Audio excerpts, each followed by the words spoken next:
Hey, Seth. Hey, Allie. I feel like we haven't talked about the news in a really long time, right? I mean, Yeah. here, obviously, we talk about it every day, but it's been crazy. Yeah, It's and been it's high, super yeah, it's high, crazy. it's high time that we talk about the news right here on the hmm podcast. So, okay, let's start off with Kash Patel. So, the Atlantic dropped this story on Cash, right? Basically accusing him of having a drinking problem and saying that he was MIA. I think they said that they had to use a battering ram or Yes. something to Yes. wake him up. Um, He he was also so stone cold drunk so wasted. that They he, had to use they, a battering boy. ram to get him out of bed for his job. And then oh, and then he got locked out of his computer, right? He goes to work, he tries to log in, he gets locked out one too many times. So, no access or access denied. And immediately he jumps to, oh my God, I've been fired. Starts freaking out, Yep. allegedly, right? All of the people around him witnessed this meltdown because he thought, if I can't get into my computer, I must be fired. And like, that's not a person with a very clear conscience. You know what I mean? Right. Yeah. I mean, we already know that, Patel has been right there helping, keep Trump's name out of the files as much as possible. Mhm. But now he's paranoid because Kristi Noem is gone, Pam Bondi is gone, whose head is next on the chopping block. And, especially if you're a functioning alcoholic, Right. paranoia is just part of that. Absolutely. It's baked in. So today, he just recently, I think within the last hour, he did kind of his first press conference since this Atlantic story broke. Here's just a little clip of it. I know you haven't seen it yet. I have. And so I have to have your reaction to this video. Let's hit play on that. Today. Well, I do want to give you an Sorry, you opportunity had one. to Oh, sorry. respond directly to the allegations in the Atlantic article that your unexplained absences created a national security risk. And beyond that, can you say definitively that you have not been intoxicated or absent during your tenure as FBI director? I can say unequivocally that I never listen to the fake news mafia. And as when they get louder, it just means I'm doing my job. This FBI director has been on the job twice as many days as every director before me. What that means is I've taken half as many days off as those before me. What that means is I've taken a third less vacation than those before me. What that means is that this FBI with this Department of Justice has dropped the murder rate 20 points. What that means is this FBI with this Department of Justice has captured 8 of the top 10 most wanted fugitives in the world, twice as many as the Biden administration did in its entire 4 years. What that means is this FBI has seized enough fentanyl off the streets to kill 178 million Americans, a 31% increase. What that means is this FBI and this DOJ has arrested 43% more spies in 14 months than the entirety of the Biden administration. What that means is this FBI has seen a reduction in opiate overdose deaths up to 20% alone. What that means is that we have found 6,300 child victims, 6,300 families have their kids back. That is a 22% increase from the Biden administration. I'm on the job. I'm the first one in. I'm the last one out. I'm like an everyday American who loves his country, loves the sport of hockey, and champions my friends when they raise a gold medal and invite me in to celebrate. I've never been intoxicated on the job, and that is why we filed a $250 million defamation lawsuit. And any one of you that wants to participate, bring it on. I'll see you in court. I just, what does it mean? Because he said it so many times what that means. So is the answer yes?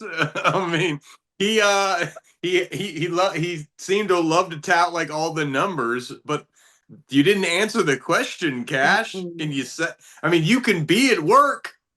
Oh, clearly you're on the job. The accusation is you're on the job drinking. And didn't So we all see him shotgun a beer at the Olympics? I mean, he did was he as on the much job as he then? could because only a rookie tries to shotgun a bottled beer. Insane. Insane. Yeah. So that's the first little kind of clip that we've heard from him since the Atlantic story dropped. I mean, he seems unhinged as usual. As usual. I mean, paranoid as usual. You know, again, just answer the question, buddy. Answer the question. Let your yes be yes and your no be no. And It was a and very direct question. yeah, and so listing off all of your accomplishments that no one can verify in the moment, you're No. just listing off a bunch of stats off a sheet that nobody can look at. And likely Just like, are exaggerated or not true at all. yeah, As we yeah. as often they are, right? And I mean, you can do all those things and be drinking on the job. Right. You could Because you're be not a a one-man functioning alcoholic. show. Yeah, you're not a one-man show. You're the head of the FBI. You have an entire department that reports into you. I don't think Kash Patel is out there finding lost children. Call me crazy. Doubt that. Don't think Doubt so. that. 6,300 victims he said that they found. I mean, it's all just, bravado and bluster. And that's what you get from this administration. It's just we're going to obfuscate.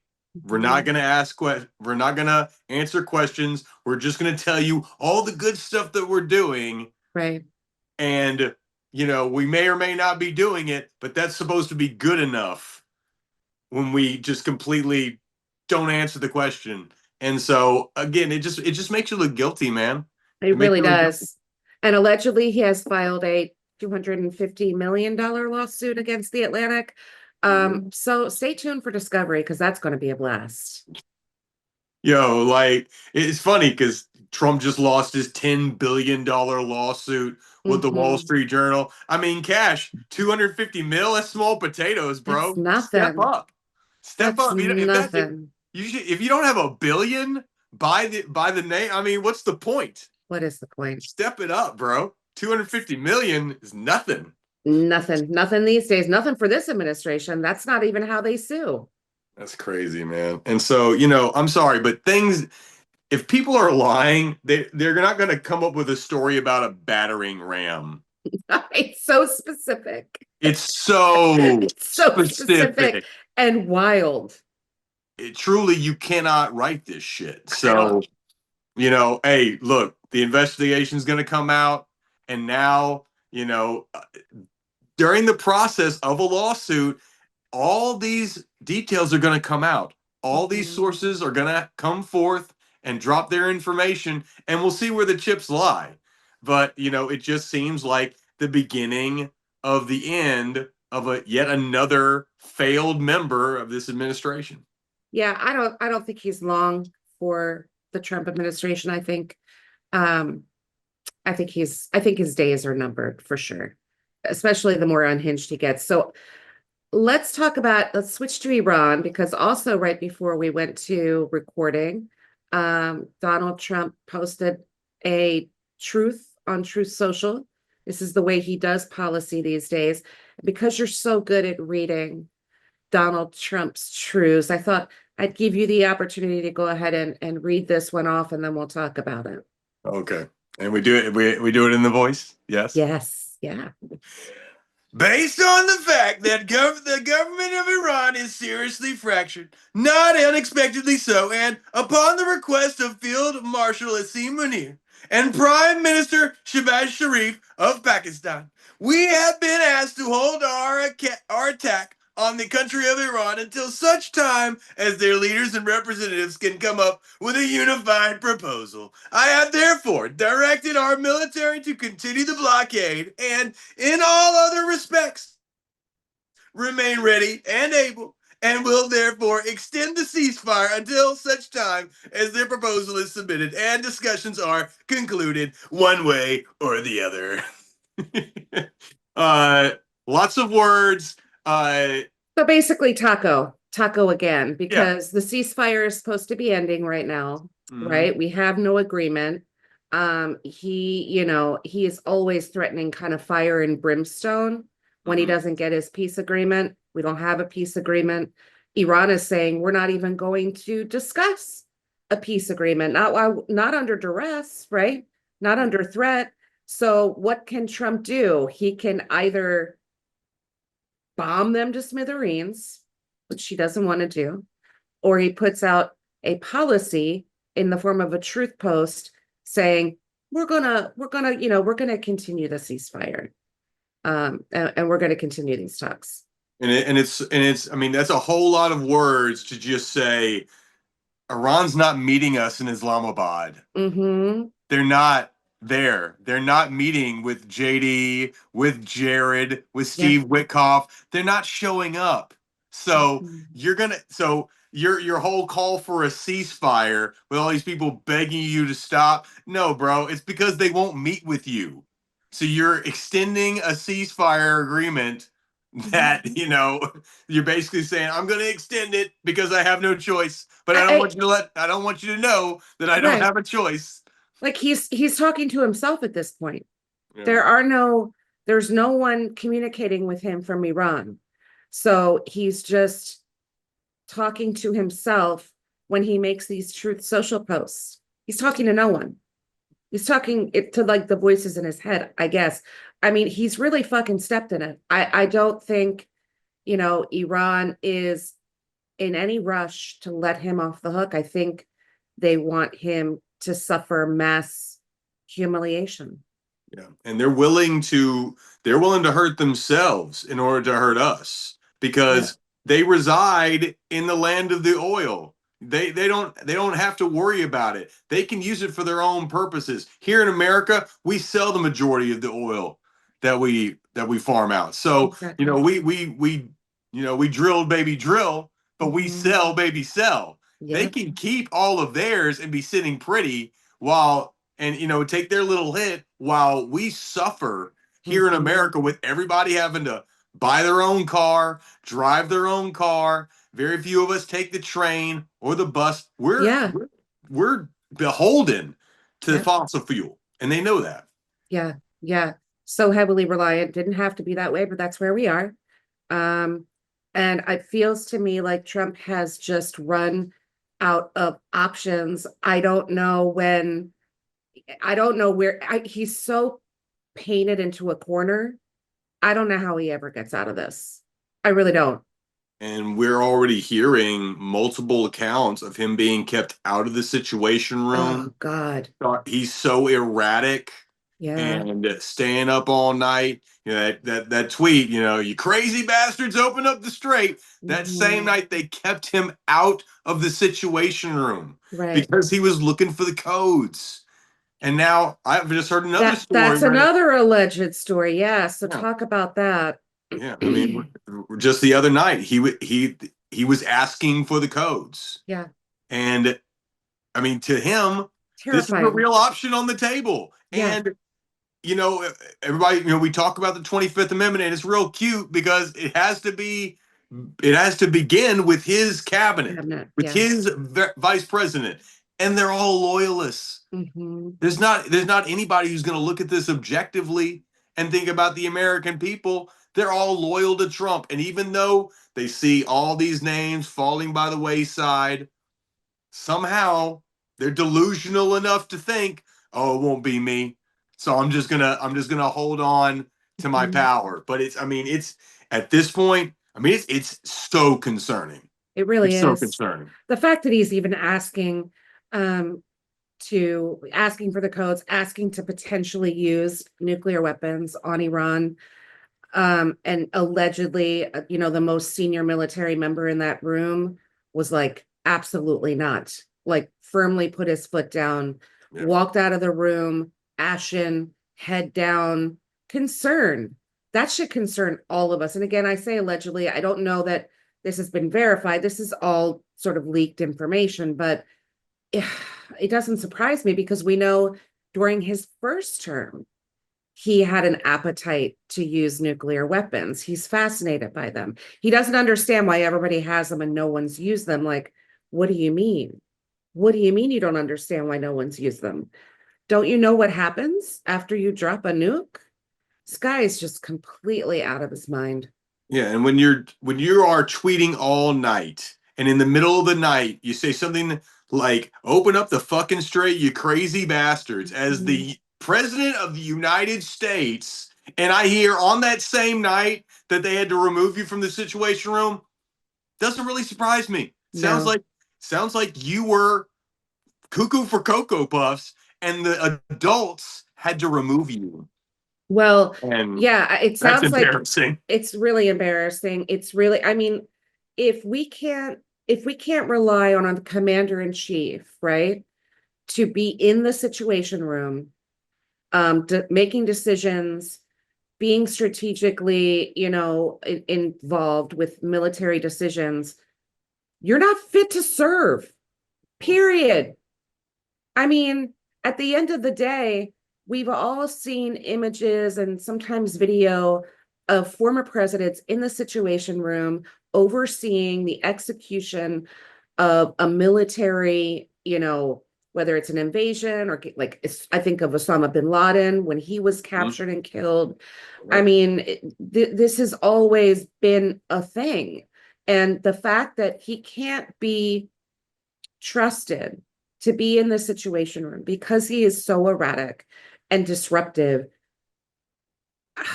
Where's the 25th Amendment? He's not fit to serve. We already know that, but this is like dangerously unfit to serve. And it puts an even bigger spotlight on the midterms. I mean, this administration is not going to remove him. The American people have to go to the ballot box, and we have to overdo it. Yep. We got to overdo it. And obviously there are reasons why, they're messing with, our voting rights, and, they're looking at the voting rights bill. They're looking to try to change some things, and we see why. Yeah. Because they're desperate to hold on to power, and this guy's losing it. This guy's Totally. losing it. So Totally. we got to take the power out of JD's hands, out of Yep. this cabinet's hands, and the American people are going to have to remove him. Absolutely. Let's talk Congress because a lot has happened there Oh, yikes. since the last time we spoke. So I guess the first domino to fall, technically, over the last couple of weeks was Eric Swalwell. Another sex scandal. Yep. This was wild how this broke. I think it was a couple of creators that broke this story. It was Mrs. Frazzled, and I can't remember. I want to say Cheyenne something was the other creator. And they just had women that have had bad experiences with Eric Swalwell reach out to them because they, like Mrs. Frazzled attended his launch, like the very first meeting when he launched his gubernatorial run. And she was there because a lot of times politicians now like to have these big creators in the room with them because they know when it gets shared out, it just completely expands their reach. And so she reshared her time in that meeting, and women started reaching out to her. Don't associate yourself with this guy. You don't want to get mixed up with this guy, because she's beloved. She provides education content first and foremost. She's incredible. I've been following her for years, and nobody wants to see Mrs. Frazzle get hung up with a guy that is being accused of just the most egregious acts on women. I'm glad he's gone. Yeah. Again, these are all allegations, but we have to believe victims in 2026. And when there is that much smoke, there is indeed a fire. Yeah. And I mean, look, like we talk about the Republican Party has a problem, how they disrespect women, how they are holding on to their people who commit these acts as well. But look, of all the accusations, 40% over the last couple of decades have been against Democrats. Yeah. And so we have to, at this moment, we have to look introspectively. I think it's, even though the timing sucks as far as we were looking forward to retaking the House even before the midterms, and now that seems like it's almost impossible. So even though the timing sucks, we are going through a purge of the Democrat Party. Yeah. As you know, we've been interviewing progressives because we know that this is the time. We Yep. know that these people exist. And what just sucks is that you find out that like people knew about Eric. They knew about him. And yet he was allowed to rise through the ranks. He was allowed to become a young star of the Democrat Party to the point where he was the lead candidate for the governorship of California. One of And, the most and he was going to open. win. I This guy know. was going to win. And all this stuff would have come out later. That would have been even more embarrassing. So Oh, yeah, that would I'm have glad been it's happening now. that would have been disastrous. But yeah, these sort of open secrets where they're open on the Hill, people know, people talk about it in whispered corners and cocktail parties and at the bar and over dinner, but no one challenges that behavior, or leaks the behavior or checks on the women. I mean, we just got to do better. And so I agree with you. It is a purge. We are weeding our garden, right? Metaphorically. And there's a lot of Democrats that, have not done anything nearly as egregious as Eric Swalwell, but they're also beholden to super PACs and foreign interest money. And we see that in the way that they are voting, especially around continuing this war in Iran, and continuing to fund Israel and their wars. And they just have to go. But they just have to go. I'm not afraid to say that as a Democrat. I wish Republicans were equally as accountable on their side of the aisle, but typically that is not true. But the same day that Eric Swalwell resigned, Tony Gonzalez finally resigned. I think people have been calling for that for what, a year? Damn near. Yeah, over a year. I mean, we're talking about a staffer that he had a relationship with, that he had an affair with, because he was a married guy, right? Mhm. And so he sat in Congress for months and months and months and voted on many bills. You know, he was there when the big, beautiful bill got signed into law. This was hanging over his head then. I mean, for those who don't know, his staffer killed herself, lit Yeah. herself on fire. It was ruled as a suicide, but let's be honest, setting yourself on fire as a woman, as the way to go out the door, Right. crazy. And the texts that have come out are awful. I mean, Yeah. this dude was a psychopath Yeah, who absolutely set her on the road to self-harm. yeah, yeah. And it's, men with power and this sense of entitlement and no accountability, and in the hands of the wrong men, you continue to see these kind of things come out. So I'm glad both of them are gone.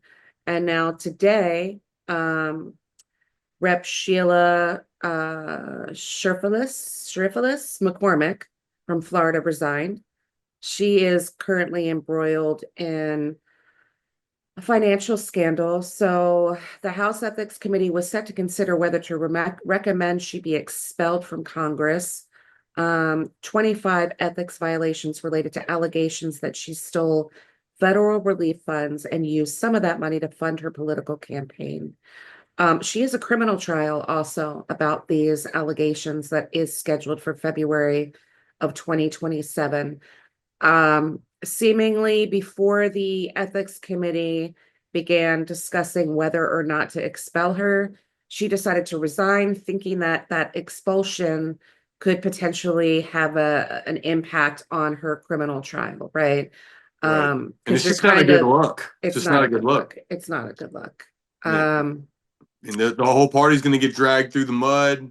And I mean, if I can say these two things about Swalwell and Sheila, like at least the damage was mitigated and Mhm. people understood immediately what time it was. Yeah. And that's the only, that's the only solace that I have in I this mean, moment, is that we know what to do. Even when we do bad, we know to get the heck out of Dodge. Republicans stay in. I mean, Gonzalez stayed in forever. We got Corey Mills, who has multiple allegations against him, including sexual misconduct with a staffer. 77% of these allegations are with staffers. You know, Mhm. so we have this awful culture in Congress of people shitting where they eat. Yeah. And you know that completely has to change.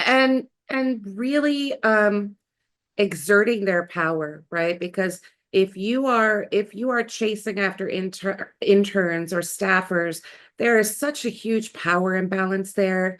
You know, you're an elected representative. These are interns. They're just starting out in the work world in general, and they're coming across a politician who is powerful, potentially on the path to become the governor of California. And I can't even imagine being a young woman, 22, 23 years old in the world of DC and having someone that you obviously admire enough to work for, Yeah. right? Then suddenly turning that relationship into something that feels more predatory. And you're right. I'm glad that as Democrats, when this stuff happens, we almost always kind of expect that they resign, or we put pressure on them to resign. But it has to stop getting to this point. Somebody knew, a lot of people knew what Eric Swalwell was doing. It shouldn't have to leak at a national level for us to hold each other accountable within the party, right? It's like we're closing ranks around each other and hiding all of these secrets. Same thing with Sheila. Somebody somewhere knew this was going on, right? You Yeah. have to get to this level of alleged fraud. Someone somewhere knew.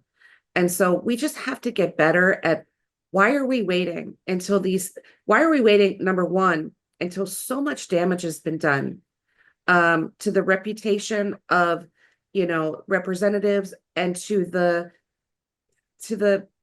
health and well-being of the women that have been victimized in the case of Eric Swalwell. I really hope that this is a wake-up call. I hope this is a watershed moment. I hope that Democrats learn to not keep secrets like this. We have to hold each other accountable. We're entrusting these people. We're voting for you to not only represent our best interests as your constituents, but when you're at the federal level, you should be holding yourself to the highest possible standard. That's the expectation when we go out and vote for you. Yeah. And, you know, I will say that it is encouraging to see people like Lauren Boebert and Nancy Mace speaking out. Nancy Mace introduced, it wasn't a bill, but it was some sort of measure to get Corey Mills out of office. Yeah. I mean, that's a Republican trying to get a Republican out of Congress. We haven't seen that maybe ever. Mm-mm. So at least, you know, this is starting to be exposed, and at least, you know, I guess we just can't expect anything from Republican men, but at No. least some of the women, like Mhm. MTG, she was able to step aside. Now she's one of the biggest critics of the Republican Party. Yeah. And now Nancy Mace holding themselves accountable, Lauren Boebert speaking with AOC, trying What do to do they the all have same in thing. common? I'm trying to decide what The it ladies. is. The ladies. There it is. There it is. I mean, Melody Stansbury said it. Elect women. They don't Elect have these women. kinds of scandals. Yeah, I mean, there is some financial messiness here going on with Sheila, but by and large, women in Congress, women in politics are not caught up in, the majority of any of these types of scandals. So, my God, can we get to a place where we vote for women? We just really need to. I mean, and, just now that you know, Trump's labor secretary, Lori Chavez DeRaymer. I mean, she has come under fire for an inappropriate relationship and possibly drinking on the job. So Right. I guess you just got to Yeah. drink if you're part of this administration. That is a job requirement. I'm pretty sure if you're going to sell your soul for Donald Trump and have to literally look at people and lie for a living, because that is part of the job as well, right?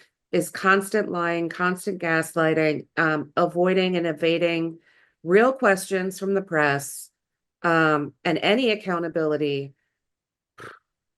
I guess you got to numb. It just comes with it, right? And there needs to be legislation. There needs to be new rules put in place. The Yeah. fact that there was a slush fund for this kind of congressional, Oh, gross. grossness, Yes. like to find out like, oh, it's such an accepted part of the culture there The that cost of doing there's money business. set aside because Yeah. we know it's going to happen. That has got to completely change. And again, more women just makes it a lot more, the lowers the chances that it'll happen. And what workplace? I'm trying to think of like what type of industry or business would create a slush fund, knowing that their employees are going to violate sexual harassment policies to take care of the perpetrators and not necessarily the victims or both. I mean, the fact that that even exists, we have a systemic problem in Congress. We Yeah. really need to purge these people, and there has to be such massive backlash to anyone that operates in this way, that moves through Congress, you know, looking at women that are subservient to them or subordinates to them as prey. Like it just, I don't know, culture, we need a culture shift in our Yeah. politics. And I think, I think it starts with progressive candidates. I think it starts Yeah, I with agree. women and progressive candidates. I mean, you Yeah. don't see these kinds of things happening with progressive candidates. You just don't. You don't No. see these kinds of scandals. Well, And they and come these are in. embarrassing things for the American people. Yeah. Absolutely. And progressive candidates, they're coming in untainted, right? They're coming in sort of clean because they're not getting PAC money. They're not meeting with lobbyists before they're, before they even get out there and run their campaigns or get elected into their roles. So there's just you're lessening the chance that those people are going to get involved in things like that because they're completely untainted going into those jobs. If we're talking about, just the hundreds of accusations that we've seen over the last couple of decades, fully understanding that less than a third of women actually report Yeah, their assault, then what is the true number? And that right. should scare everybody. It should scare everybody. So I'm glad Eric is gone. We'll see what happens in terms of perhaps accountability from a criminal perspective. And uh, let him be the first domino to fall. If this is the norm on the Hill, like I hope that they all start to come out with these stories so we know who's who and they can be gone and they will be replaced with just more decent people. Yeah, yeah. The midterms are vital. Mhm. This redistricting of Virginia is vital, even more so now because it's with losing Swalwell and losing the representative from Florida. Yeah, It makes it almost impossible to take the House before the midterms now, and I hate to, you know, but that is the result, yeah, right? Like we that's don't the like how it consequence. happened, but Yeah, that is the result. yeah, And so I hate to think of it in terms of a math thing, but again, and the timing is so bad. it's It's so horrible. bad. It's so bad that if it's almost intentional, you I know? mean, and but I'm okay with it. I'm still okay with it. Yeah. We do try to hold ourselves to a higher standard. Are we necessarily living up to that standard? Obviously not. But we're gonna always, at the end of the day, I hope, do the right thing in expelling people away from the party that are engaging in this kind of shit. Yeah. Um, We got to shine a light on it because it yeah. would, Me Too began this whole movement Mhm. several years ago. It was holding people in Hollywood accountable. Now we are holding our leadership accountable as well. And only good things can come from that. Agreed. Right before we came on here, I was looking at our old friend Steve Kornacki, He was at the big board because Virginia is having their redistricting vote today. Today is the last date to that last day to vote on redistricting. The polls closed about an hour and a half ago. So he was going kind of district by district. Before we hopped on here, it was looking pretty good. Yep. Obviously, there's red and blue counties like any state. But so far it's looking like a majority of voters are voting yes on this redistricting. That's going to gain 4 seats for us in the midterms. So this is reactive. This is not us going out and trying to change the game. This is us responding to Republicans that are redistricting in the middle of a decade, which is unprecedented, in an attempt to steal or unduly influence the outcome of the midterm elections. And so, we did redistricting in California. We did a vote on that. That went through.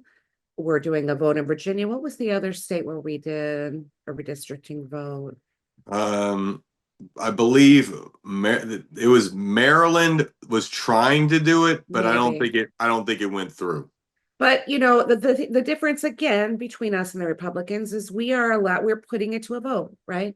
This is led in the typical tradition of democracy. Citizens of Virginia, do you want to redistrict in the middle of a decade to allow us to have a more fair and balanced midterm election from coast to coast? And they get to make that ultimate choice. Republicans don't play it that way. They just go ahead and do the redistricting.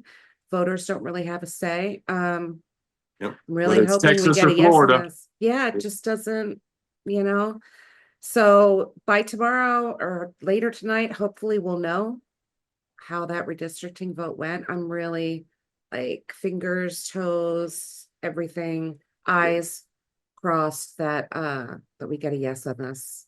It's essential. Yeah, it's essential because it will neutralize whatever they do in Florida.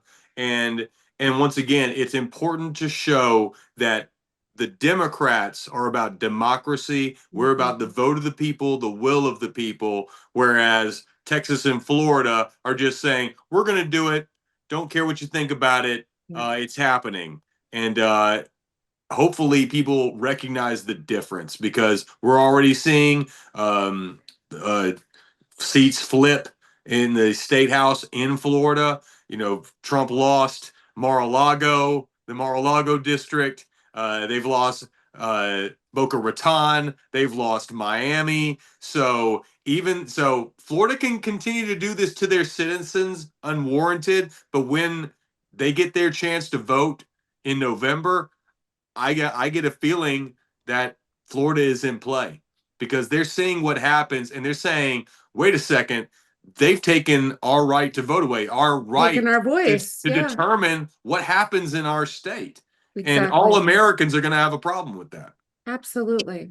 Absolutely. I mean, if you've silenced democracy in that way, and that's what that is, it's not going to sit well in this day and age. And I really hope you're right. I hope we see some blue waves in places we would not typically see them this November.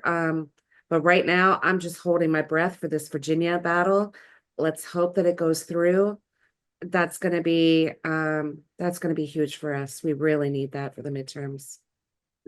Yeah, I'm excited because Virginia just a couple of months ago showed everybody the blue wave that is happening over Yeah. there. I Yeah, mean, they sure it was did. it was a clean sweep for the Democrats. Clearly, the momentum is there. Virginia was already kind of, waiting towards the blue side of the pool, but now I really feel with this administration and just how incompetent it is, and the promises not kept and with the elections that we're seeing, because forget polls, right? Anybody can Yeah. come up with a poll. The polls are what they are. Real elections are happening and Democrats are winning. So given the fact that we had a great showing in Virginia just a couple of months ago, I feel like this measure is going to pass, and we're going to get 10 seats in Virginia. And Hope so so. I hope so. I mean, Obama's out there, he did his own little video encouraging people to go out and vote yes. Right. So we're going to find out hopefully tonight, early tomorrow morning, we'll see. But really looking forward to that. I think that's pretty much a wrap on the biggest news stories that have been happening, unless you have any No. other. Yeah, I mean, that's exhausting enough. We're going to get back to interviews. We are obviously our interests, what we do is we pursue grassroots progressive candidates to interview ahead of the primaries and ahead of the midterm elections. But one of the problems with interviewing grassroots progressive candidates is they have very little money to run their campaigns. So their biggest currency is their time. They're extraordinarily busy. Mhm. They are out on the campaign trail. They are canvassing constantly. Any event, any open door invitation they get, they walk right through it. So to the audience, if you know of any progressive candidates that would like an opportunity to be platformed, send them our way. Drop a comment, send a DM. We'd love to connect with them. That's that's why we started this. We want to keep it going all the way through to the midterms. And yeah, the hunt continues. Yeah, and that's again, that's how we purge. Yeah, We're purging in a non-violent way. exactly. We're telling these dudes to hit the road. Like we are bringing in progressive candidates, people who are not tied to PAC money, to Israel, to foreign interests. Period. Yeah. And that's what we need. When we get that, we're going to see a lot more people voting for the will of the people, and we're going to see a lot fewer of these scandals, these embarrassing scandals that happen in Mhm. America way too often. We're looking for Absolutely. accountability, and the people that we are having in these interviews are going to be accountable. They're real people just like you and me. Yeah, real people that, obviously never thought of themselves as even being aspirational in terms of politics, but they want to meet this moment and they want to do the right thing for their communities. They're all so heavily involved in their local communities, and it's so refreshing to see that from these candidates. So bring them our way. The more, if you know any in your state, in your area, please let us, please connect us with them. Love to have them on the show. And, we'll be getting back to interviews, I'm hoping next week. Yeah, tag them on Substack, YouTube, IG. We're everywhere. Make Yep. sure that they know about us and that we Mhm. know about them. We would Yeah. love to reach Yeah. out and talk. And even if we can't get them on the show, if you just know great people and we're unable to connect with them, we'll do the research and we can sort of platform them together, right? Talk about some Yep. of the things that they're doing in their local community and just bring awareness to these really great candidates that unfortunately don't have the coffers to be on your television and on social media 24/7 with paid advertising. So that's really what gives us a thrill. And if you could just send them our way, we'd be grateful. But I think that's the news for now, Seth. Oh, do you feel better? I don't know. I may need to take a shot. Yeah, yeah, for sure. Oh, yeah. All right, Seth, I'll see you next time. Thanks Yes, for catching up indeed. with me. All right. See you next time. All right, bye. Bye.